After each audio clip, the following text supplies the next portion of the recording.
Hey everyone, welcome. Today, we're going to dive into one of the most fundamental challenges in digital design, but we're going to do it by telling a story. It's all about a passenger, a train, and a really critical race against the clock. So think about catching a train.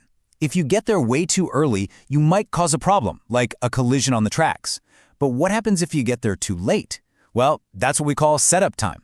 It's that heart-stopping moment the door slams shut right in your face. They're basically two sides of the exact same timing coin, just opposite problems. To really get our heads around this, let's zoom in on this analogy because it's at the very heart of how digital circuits work. Our entire story, it starts right there at the train station.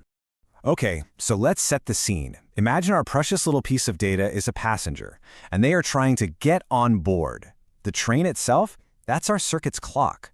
And that really precise, unforgiving moment the doors snap shut, that's the clock edge. It is the absolute, non-negotiable departure time. Right, so here's the crucial part. Our passenger can't just sprint down the platform and leap onto the train as the doors are closing. I mean, that's just asking for trouble, right? No, they have to be waiting there, on the platform, totally stable and ready to go for a minimum amount of time before those doors even start to close. That little window of waiting time, that is setup time. And here is exactly what that story looks like in a real circuit diagram. You can see our passenger, that's the data signal D2. It absolutely has to be stable and waiting on the platform for that minimum time, which we call T setup, right before the train arrives. And the train arriving is that rising edge of the clock signal, CLK2. Okay, but every good story needs a little drama, right? So what happens when our passenger doesn't quite follow the rules? What happens when they're running late for that train? So let's think about our little passenger, our data. What if it gets stuck in traffic on the way to the station? What's the real-world consequence of that kind of delay? Well, it's pretty simple and honestly, pretty brutal. They miss the train.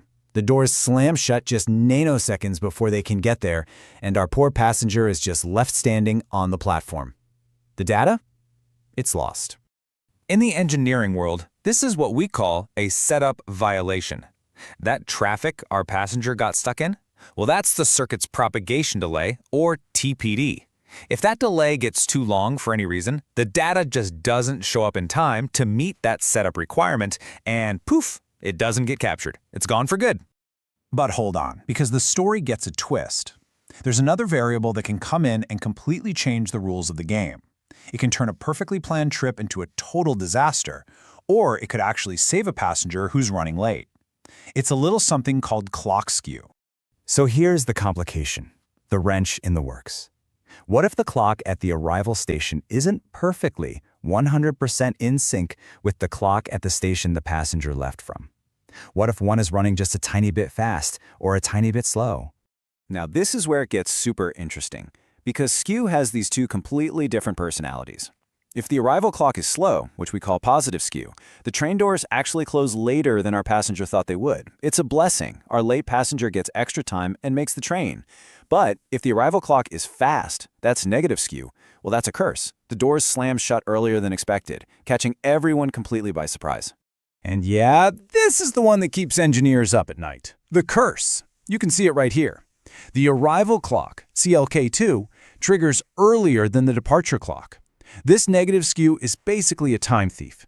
It steals precious time from our passenger, shrinking the window the data has to arrive and get stable.